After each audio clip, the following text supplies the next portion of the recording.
The rain-slicked pavement of Pike Street glistened under Seattle's late afternoon sun, but Elliot Harper's heart felt like it was drowning.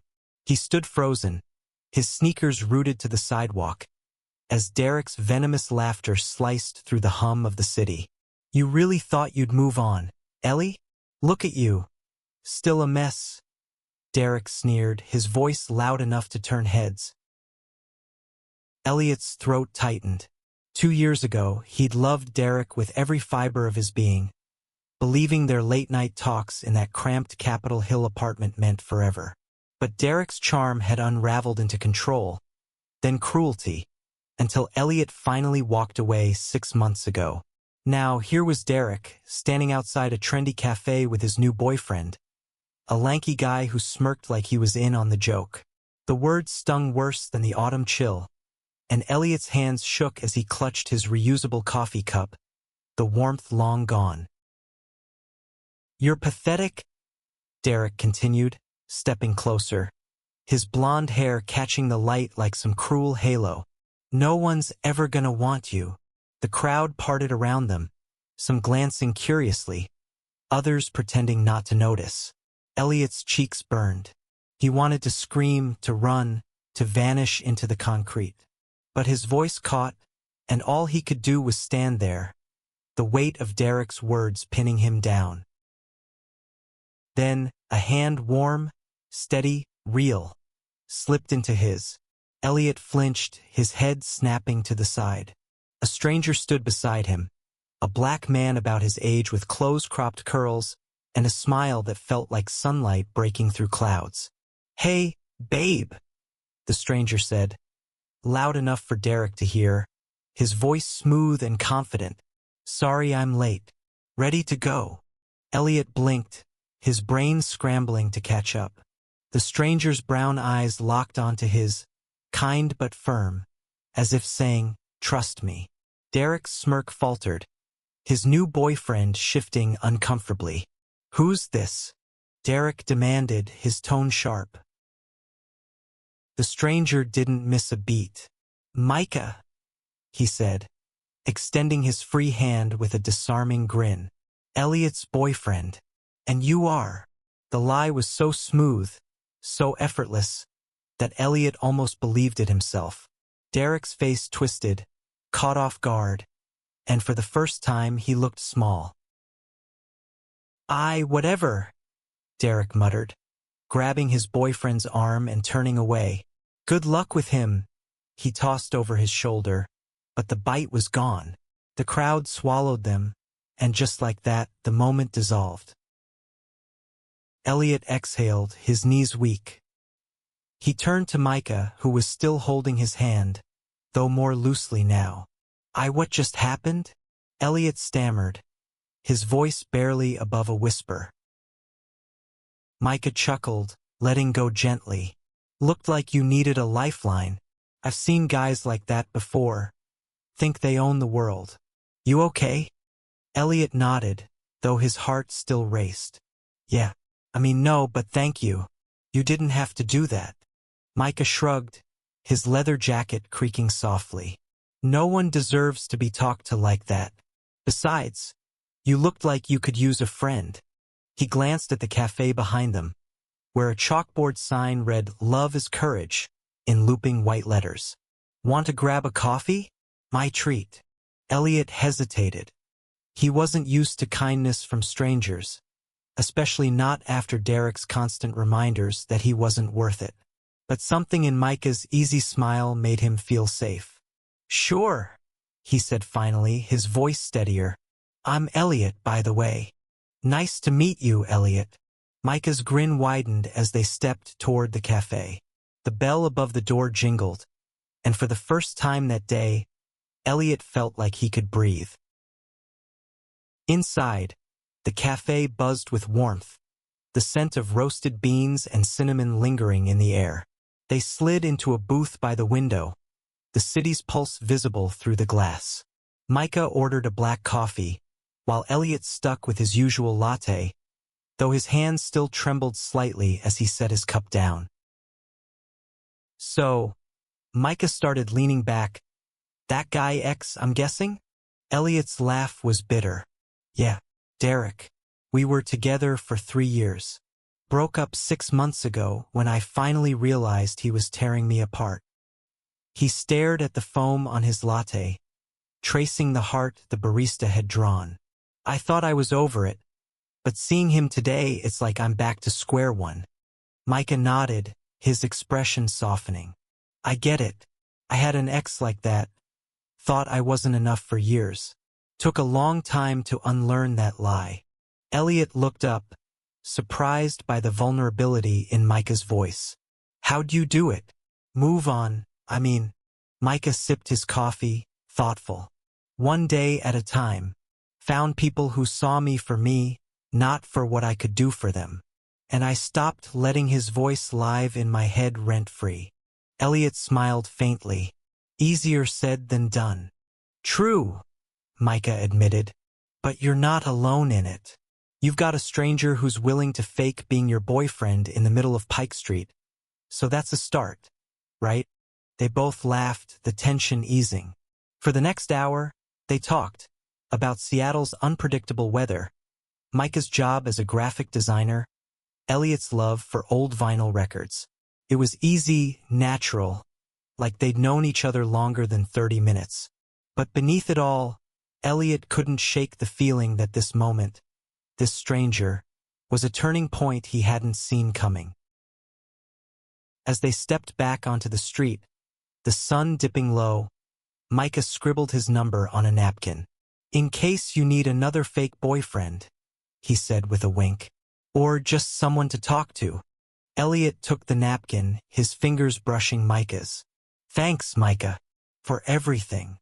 Anytime, Micah replied, and with a wave, he disappeared into the crowd. Elliot stood there, the napkin warm in his hand, feeling something he hadn't in months. Hope. That night, Elliot lay awake in his small Fremont apartment, the napkin with Micah's number sitting on his nightstand like a talisman. The encounter with Derek had left him raw, but Micah's kindness lingered like a counterweight, pulling him back from the edge. He replayed the moment Micah took his hand, the way it felt both foreign and familiar, and wondered if he'd ever have the courage to call. The next morning, Elliot dragged himself to work at a record store in Belltown, where the scent of vinyl and dust felt like home. His coworker, Lena, a 30-year-old with a shaved head and a penchant for punk rock, noticed his distraction immediately. "Spill it, Harper," she said, tossing a stack of LPs onto the counter. "You look like you saw a ghost." Elliot sighed, sorting through a box of used records. "Ran into Derek yesterday. He said some stuff. Made me feel like I'm still the same loser I was with him." Lena's eyes narrowed. "That jerk? You're 10 times the person he'll ever be. What happened?" Elliot hesitated, then told her about Micah, the stranger who'd stepped in, bold and unapologetic, and turned Derek's cruelty into a fleeting embarrassment. Lena grinned, leaning on the counter. "Okay, this Micah sounds like a keeper. You gonna call him?" "I don't know," Elliot admitted, shelving a David Bowie album. "What if he was just being nice? I mean, he doesn't even know me." "Doesn't matter," Lena said. "He saw you at your worst and still gave you his number. That's not pity, that's interest." Elliot wanted to believe her, but doubt clung to him like damp Seattle fog.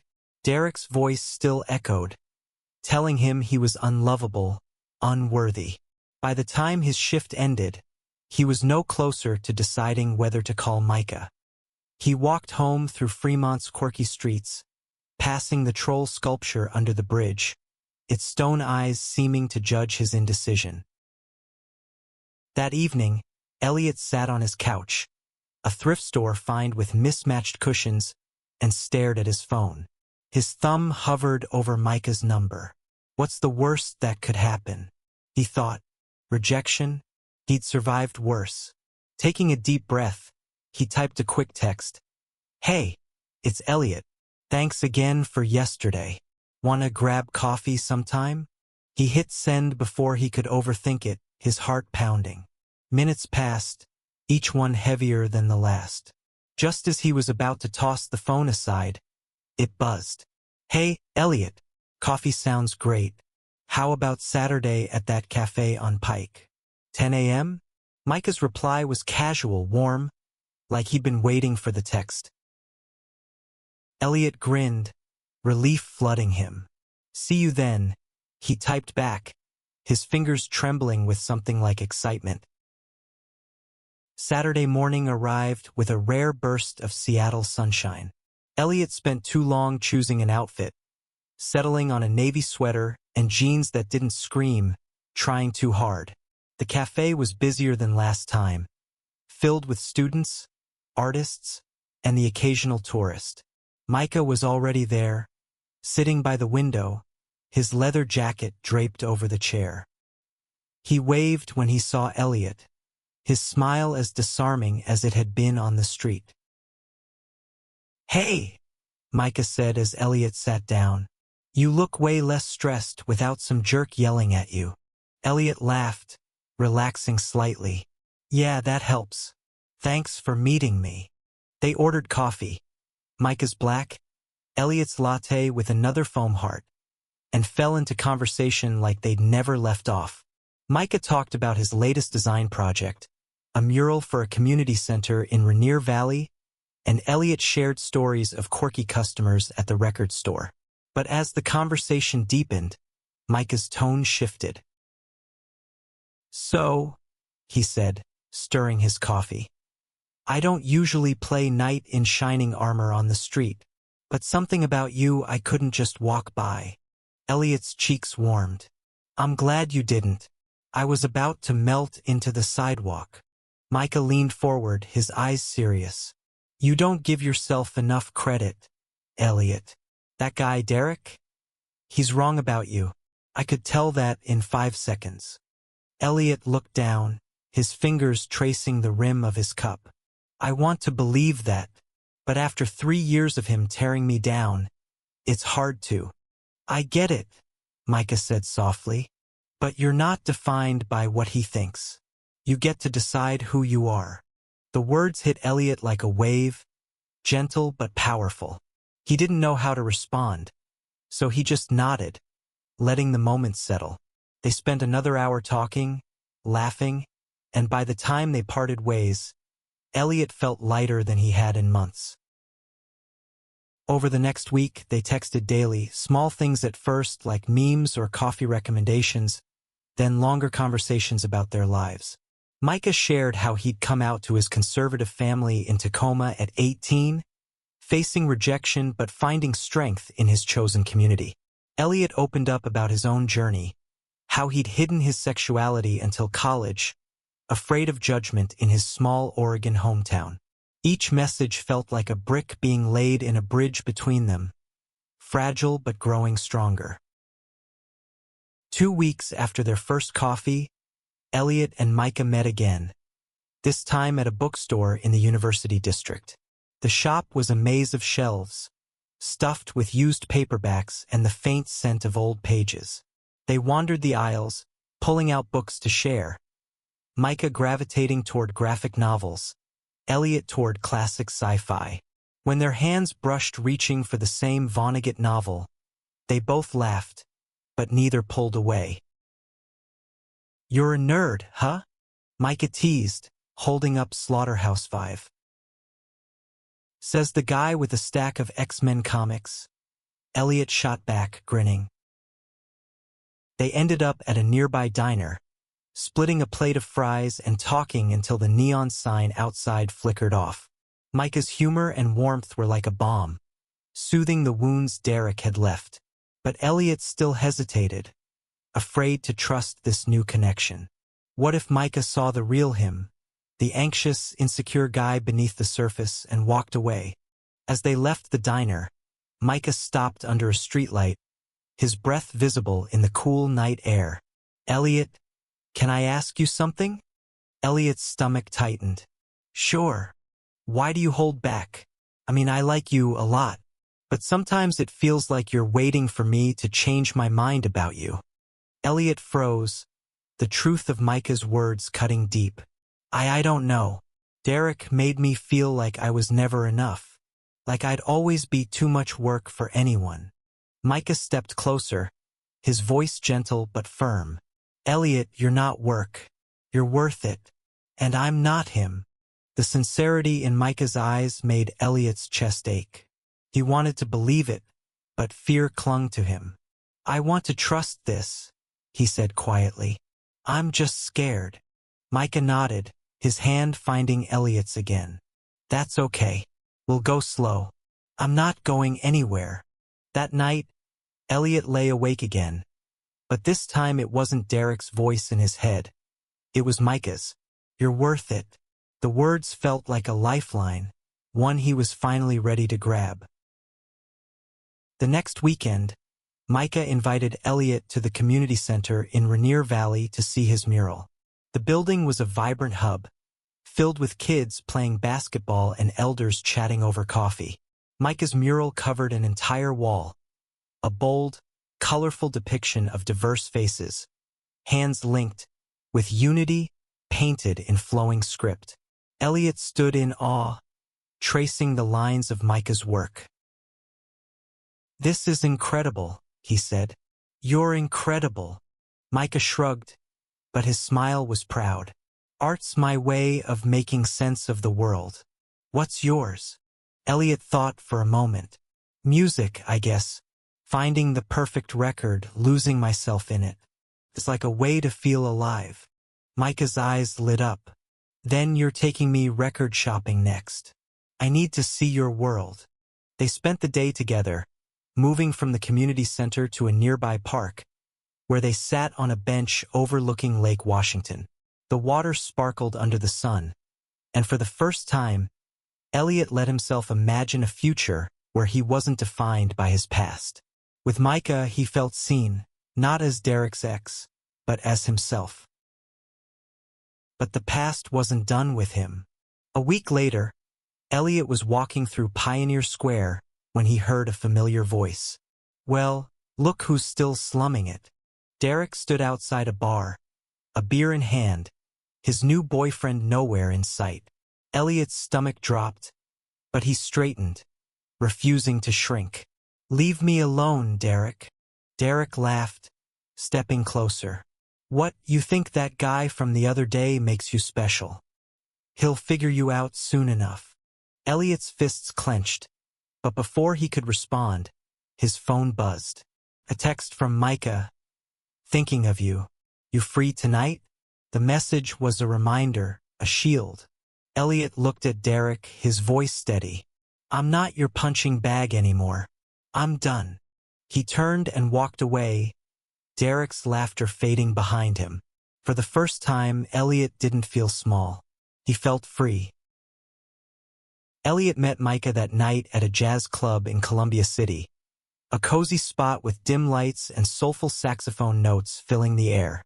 Micah was waiting at a small table, his smile brighter than the stage lights. You okay?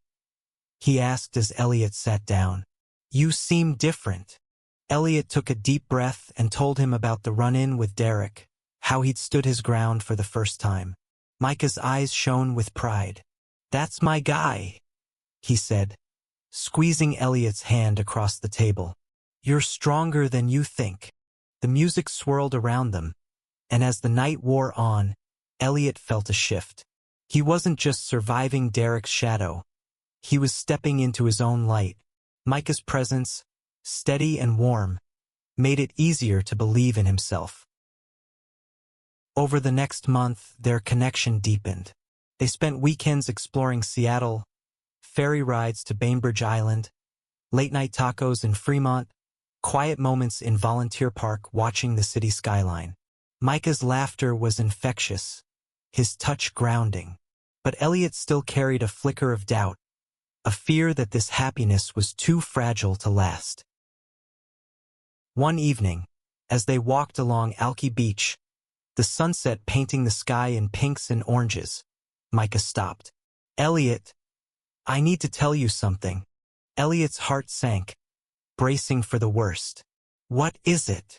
Micah took a deep breath, his eyes searching Elliot's. I'm falling for you. Hard. And I know you're scared, but I want you to know I'm all in. If you'll have me. The words hit Elliot like a tidal wave. He stood there, the sound of waves crashing in the background, and felt tears prick his eyes. I'm falling for you too, he whispered. But I'm still figuring out how to trust this. To trust myself. Micah pulled him close, his arms warm against the evening chill. We'll figure it out together. Their first kiss was soft, tentative, but it felt like a promise. Elliot's heart raced, not with fear, but with something new, hope, raw and unfiltered. As they stood there, the world seemed to pause, giving them this moment to hold on to. But life wasn't a fairy tale, and Derek's shadow loomed larger than Elliot expected. A week later, Lena called him at the record store, her voice tense. Elliot, you need to see this. She sent him a link to a local gossip blog, one that thrived on Seattle's small-town drama. The post was titled Pike Street Showdown. Local loser gets a fake boyfriend. It described the encounter with Derek in humiliating detail, painting Elliot as a desperate loner and Micah as a pitying stranger. Worse, it included a blurry photo of the moment Micah took his hand, captioned with cruel speculation about their staged relationship. Elliot's stomach churned. How did this even? Derek, Lena said flatly. He's got friends who run this trash. I'm so sorry, Elliot. Rage and shame battled inside him. He wanted to confront Derek, to scream, but the thought of facing him again made his chest tighten. Instead, he texted Micah, forwarding the link with a shaky message. I'm so sorry. This is my fault. Micah called immediately. Elliot, this isn't your fault. It's Derek being a coward. I don't care what some blog says. I know what's real. But people are reading this, Elliot said, his voice breaking. They're laughing at us. At me. Let them, Micah said fiercely. They don't get to define us. You and me, we're real. And I'm not letting some petty jerk take that away. Elliot wanted to believe him, but the blog post felt like a public shaming, a reminder of every insult Derek had ever thrown at him. He spent the night alone, scrolling through the comments, each one a dagger. By morning, he was exhausted, torn between hiding and fighting back. Elliot avoided Micah for 2 days, his phone silent as he wrestled with his shame. He knew it wasn't fair to shut Micah out, but the blog post had reopened old wounds, making him feel exposed, unworthy. On the 3rd day, Lena dragged him to a bar in Capitol Hill, refusing to let him wallow. Enough, she said, sliding a beer across the table. You're not Derek's victim anymore, and you're not going to push away the best thing that's happened to you because of some stupid blog. Elliot stared at the bottle, her words sinking in. I just don't want Micah to get hurt because of me. Lena rolled her eyes. Micah's a grown man. He chose you. Let him. That night, Elliot called Micah, his voice trembling as he apologized. I freaked out.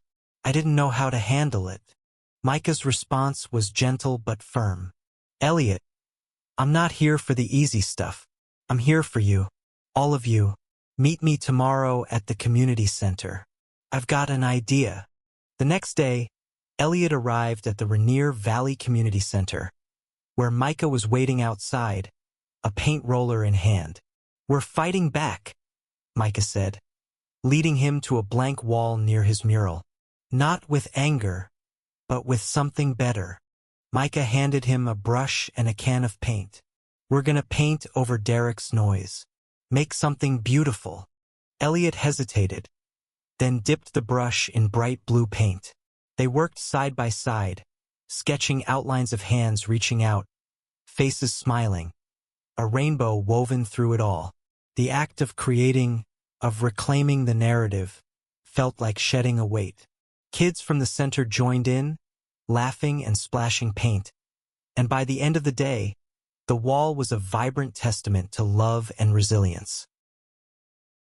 As they stepped back to admire their work, Micah took Elliot's hand, paint smudged on both their fingers.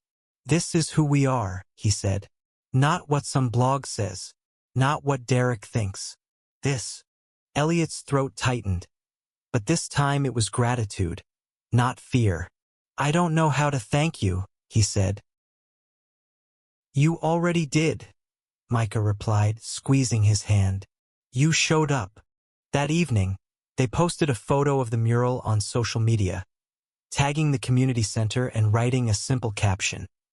"Love wins." The response was overwhelming. Likes, shares, comments from strangers who saw the beauty in their defiance. The gossip blog faded into obscurity, drowned out by the community's support. But Derek wasn't done. A week later, Elliot found a letter slipped under his apartment door. The handwriting was unmistakable, Derek's. "You think you've won? You'll always be nothing." The words were meant to wound, but they didn't. Not anymore. Elliot showed the letter to Micah, who read it with a frown. "He's desperate," Micah said. "He knows he's losing his grip on you." Together, they burned the letter in a small fire pit at a friend's backyard, the flames consuming Derek's words. As the ashes rose into the night sky, Elliot felt a final piece of his past let go. He looked at Micah, the firelight dancing in his eyes, and knew he was ready to move forward. 3 months later, Elliot stood in the community center, surrounded by friends, neighbors, and strangers who'd come to celebrate the mural's official unveiling. The wall was a masterpiece, vibrant colors, bold lines, a testament to love and strength. Micah stood beside him, their hands linked, as the crowd clapped and cheered. Elliot had changed in ways he hadn't thought possible. He was still the guy who loved vinyl records and lattes with foam hearts, but he was also someone who could stand tall, who could create, who could love without fear. Derek's cruelty had once defined him, but now it was just a footnote, a story he'd survived.